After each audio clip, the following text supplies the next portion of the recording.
성경 본문을 길게 읽었는데요. 오늘도 이렇게 한 장을 읽었습니다. 여러분, 성경 한 장 읽는 거 결코 어렵지 않습니다. 그죠? 우리 성도님들이 잘 시작을 안 해서 그렇지 음, 시작하면 다 하게 되는 줄로 믿습니다. 뭐든지 기도도 하면 되는 겁니다. 안 하려고 작정하면 기도도 안 되고 못 하는 거예요. 하나님 앞에 작정을 하고 뭐든지 하면 이루어 가시는 분은 우리 하나님께서 이루어 가시는 줄로 믿습니다. 어제 우리 김명년 강도사님이 원치 않는 사고를 당해서 차를 수리하러 보냈어요.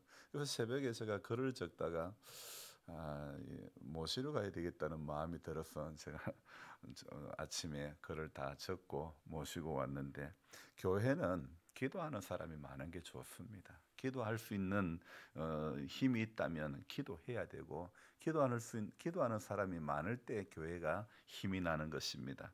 꼭두 새벽 묵상이 오늘이 900회입니다. 부족한 사람이 이 제목으로 글을 적어 온 것이 오늘로 900번째라는 그 자체가 너무 신기한 거예요. 쉽게 적을 수 없는 글을, 그것도 매일 새벽 이른 시간에 적어 왔다는 것이 제가 생각하는 것은 신기한 것인데, 하나님 입장에서는 은혜를 내려주심이 아닐까 싶습니다. 학교 다닐 때부터 제가 제일 하기 싫은 것이 무엇이라 그랬죠? 글짓기 하는 거.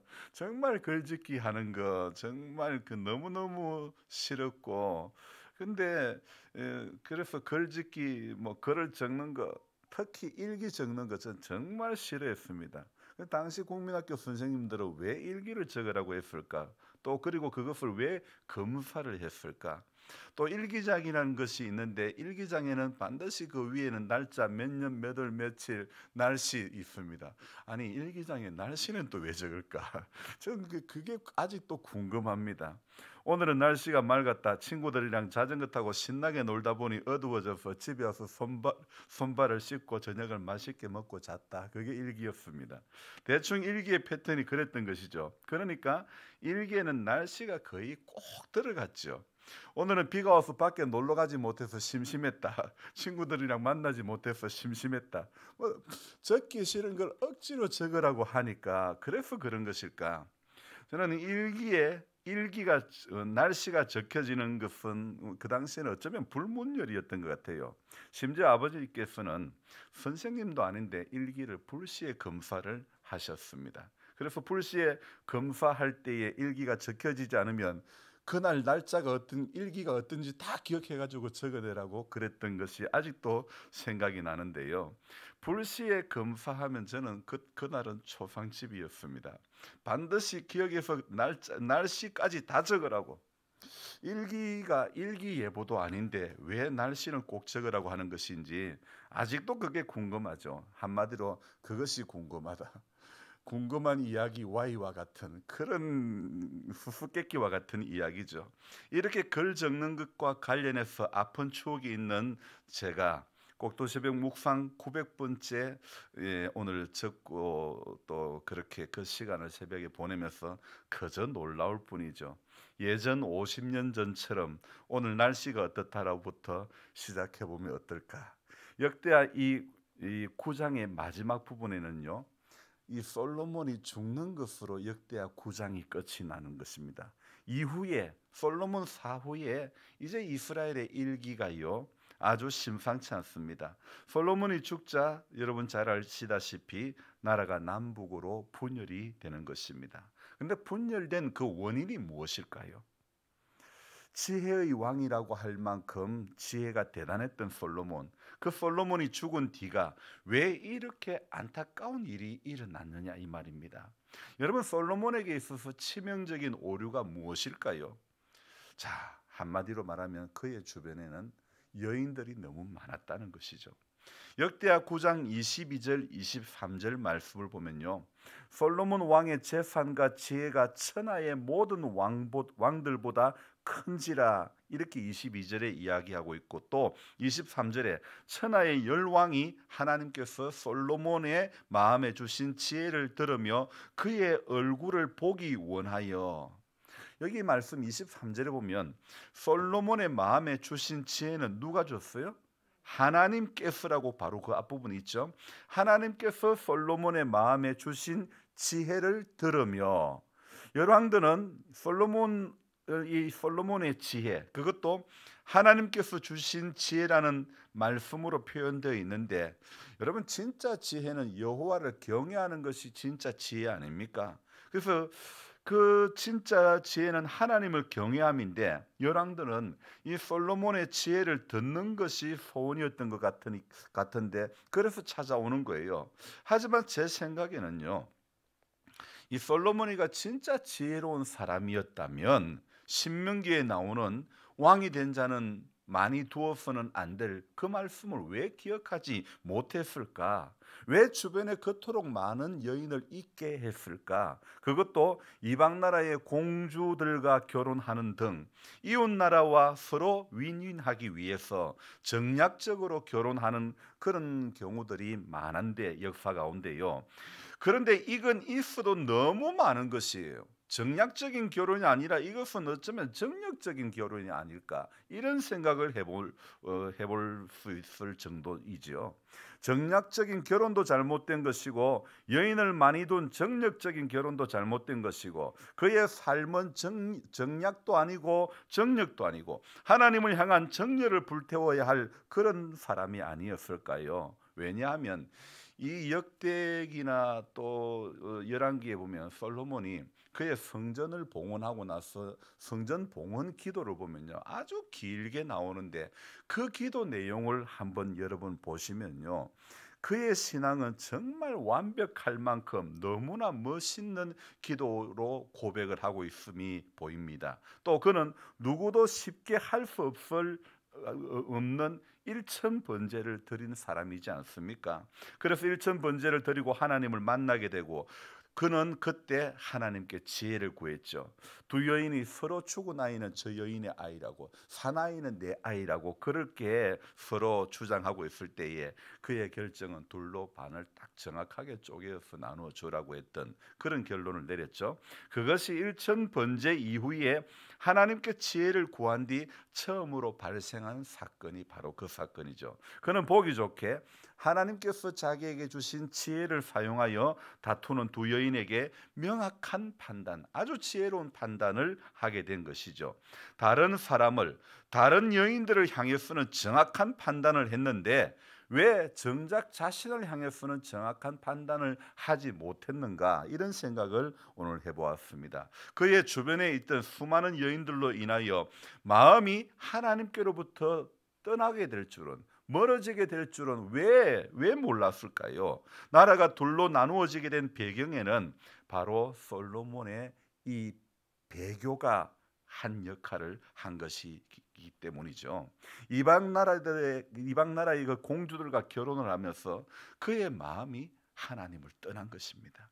역대하 9장 22절의 지혜가 모든 천하의 왕보다도 더 큰 자라고 이렇게 되어 있는데, 마음이 하나님으로부터 떠나는 행위는 지혜로운 행위라고 볼 수 없지 않습니까? 지혜로운 왕이라고 말할 수 없지 않습니까?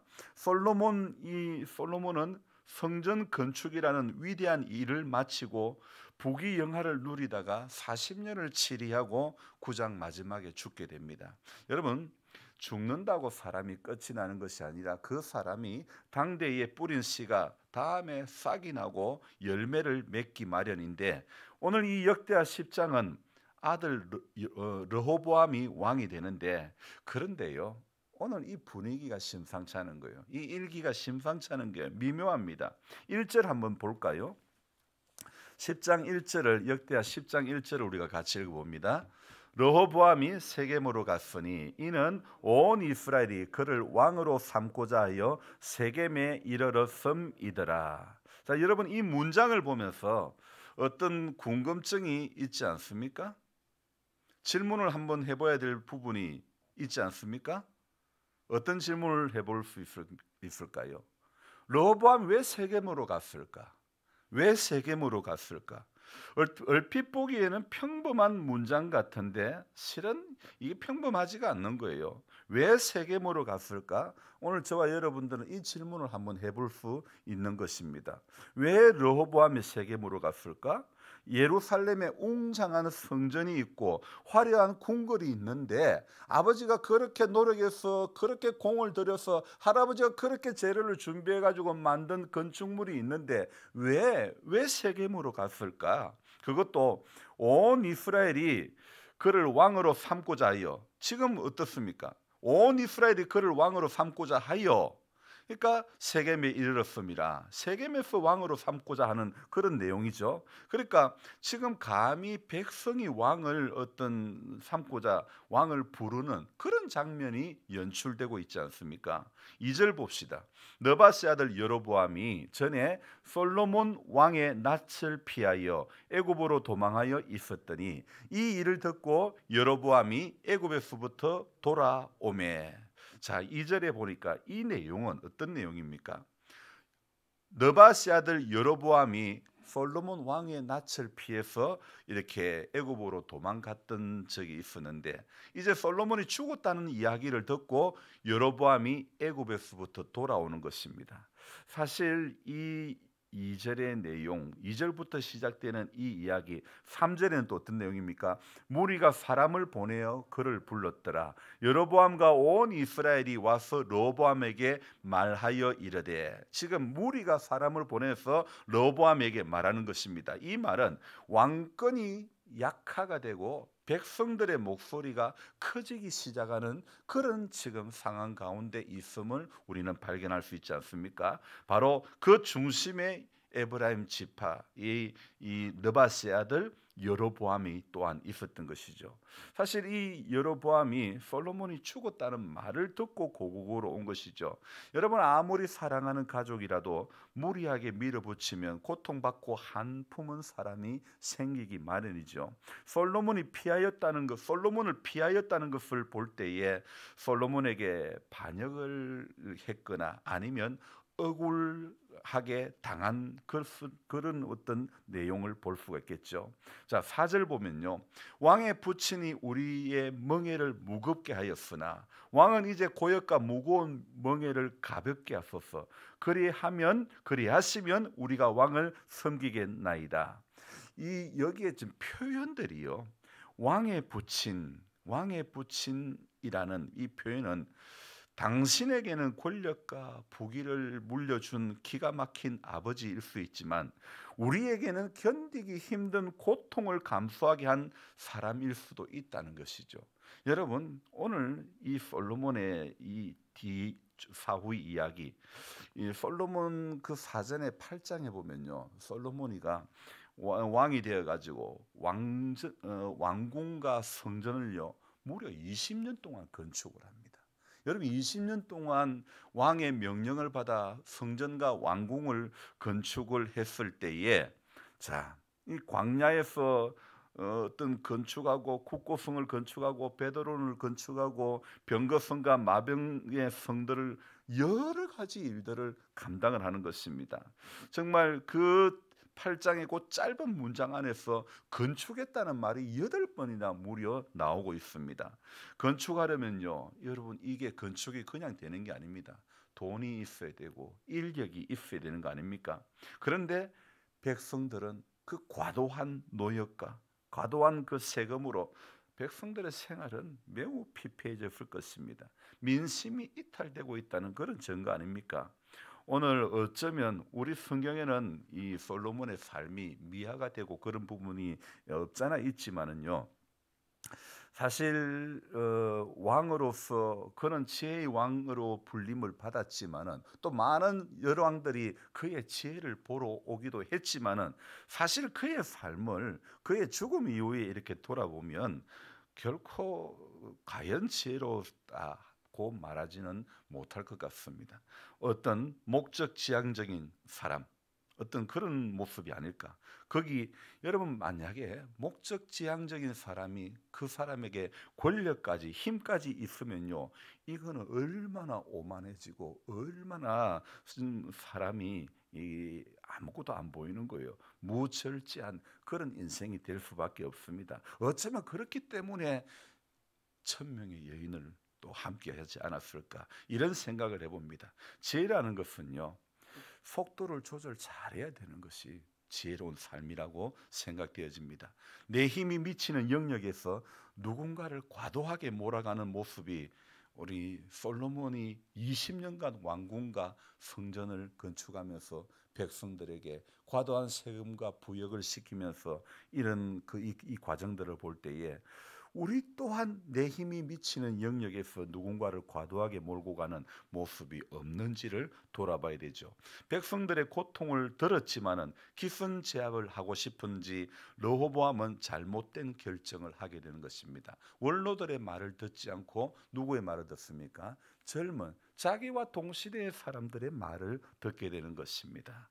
자, 어쩌면 결국 그 결과로 원로들은 왕의 부친께서 왕의 아버지께서 우리에게 시킨 고역과 매운 무거운 멍에를 가볍게 해주십시오. 그러면 우리가 왕을 섬기겠나이다. 어쩌면 이 원로들의 이 이야기, 솔로몬의 영광 뒤에 가려진 어떤 숨겨진 엄지 모습이 아닐까요? 그들은 솔로몬이 일으키는 각종 건설 현장에서 묵묵히 돌을 지고 나르고 그렇게 노가다를 했던 사람들 아닙니까? 오늘 솔로몬이 그 시대에 어떻습니까? 9장 27절에 보면요, 은이 돌같이 흔했던 그런 시대, 백향목을 평지에 뽕나무같이 많았던 그런 시대, 은이 아무리 돌같이 흔하게 하였어도 그 흔한 은이 백성들에게는 몇 개 쥐어지지 않았지 않았을까요? 여러분, 우리 인류의 문명은 천재 몇 사람의 생각으로 몸으로 때우는 사람들이, 몸으로 따르는 수많은 사람들이 있었기 때문에 인류의 문명이 이렇게 발전되어 왔던 거 아닙니까? 묵묵히 일하는 그 사람들로 인해서 모든 역사들이 이루어져 왔던 것이 아니겠습니까? 그러나 역사는 이들의 수고, 이들의 묵묵히 일하는 이들의 수고를, 이들의 희생을 보지 못하는 것입니다. 바로 영광 뒤에 가려져 있는 엄지이기 때문입니다. 오늘 아침에 우리가 생각해 봐야 될 것은 영광 뒤에 가려져 있는 고통을 우리는 생각해 봐야 되는 것입니다. 드러난 것 외에, 드러난 것에 말고 숨겨져 있는 고통의 시간들을, 고통하는 사람들을 우리는 생각해 볼 줄 알아야 되는 것입니다. 그래서 저와 여러분들이 우리의 삶이 드러난 어떤 이면에 숨겨져 있는 아픈 곳들, 숨겨져 있는 이 문제들을 우리가 생각하고 기도하고, 쉽게 세상의 시각으로는 발견할 수 없는 것들을 기도하는 가운데 저와 여러분들이 발견하면서 하나님의 그 마음을 주님이 우리에게 보여주시고 깨닫게 해주시는 그것에 저와 여러분들의 마음이 들어지기를 주님의 이름으로 부탁드립니다. 기도하겠습니다. 하나님 아버지, 주의 몸된 교회를 섬기면서 우리는 하나님의 몸된 교회를 세워나가야 될 사람들인데, 때로는 알지 못하게 교회를 섬기면서 보이지 않는 어떤 어려움과 엄지, 원치 않는 어떤 일들로 마음이 상하고 시험이 들 때도 종종 있습니다. 하나님, 그렇지만은 오늘 우리 한 사람 한 사람은 한 사람 한 사람의 이름도 없이 빛도 없이 수고하는 손길들을 통해서 하나님의 교회가 세워지는 것이고 하나님의 나라가 건설되어져 가는 줄로 믿습니다. 하나님, 이 솔로몬 사후에 일어났던 이 일들을 바라볼 때에 하나님, 우리의 선택은 정말 참 중요함을 다시 한번 깨닫습니다. 참된 지혜가 무엇인지, 세상 열왕들이 솔로몬의 지혜를 들으러 왔지만은, 그러나 우리는 그 지혜 이면에 감춰져 있는 솔로몬의 적나라한 모습들을 생각해 보지 않을 수가 없습니다. 참된 지혜는 어떤 열왕들이 대단하다고 찾아오는 것이 지혜로운 사람이 아닙니다. 주님, 하나님이 하지 말라는 것을 안 하는 것이 지혜로운 사람이고, 하나님이 하라고 하는 것을 할 줄 아는 사람이 지혜로운 사람인 줄 믿습니다. 오늘 하나님이 하지 말라고 하는 것은 하고 하나님이 하라고 하시는 것은 하지 않는 우리들의 모습은 또한 아닙니까?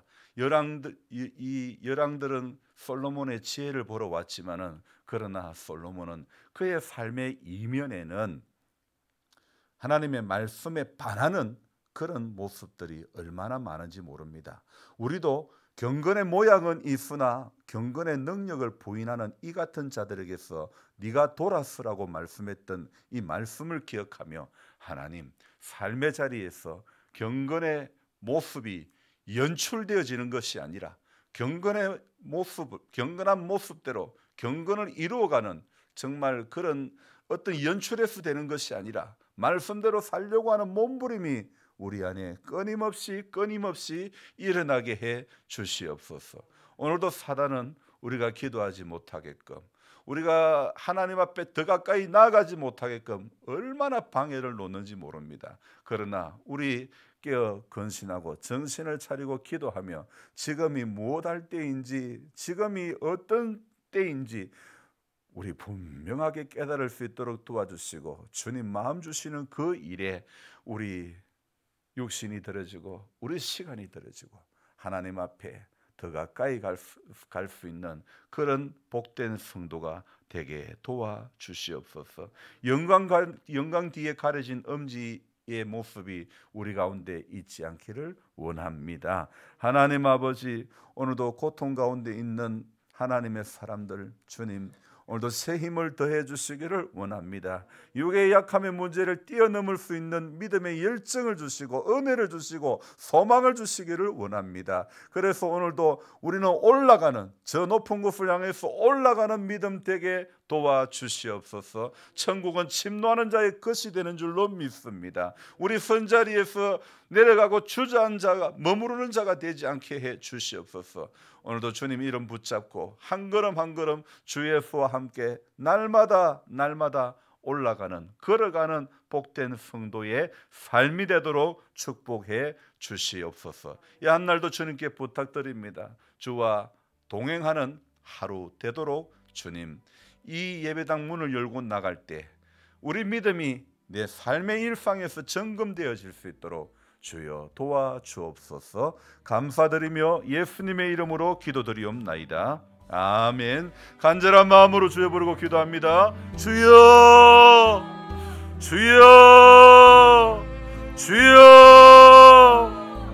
하나님 아버지, 고맙고 감사합니다. 우리 오늘도 새벽을 깨워 주님 앞에 나오게 하시니 감사합니다.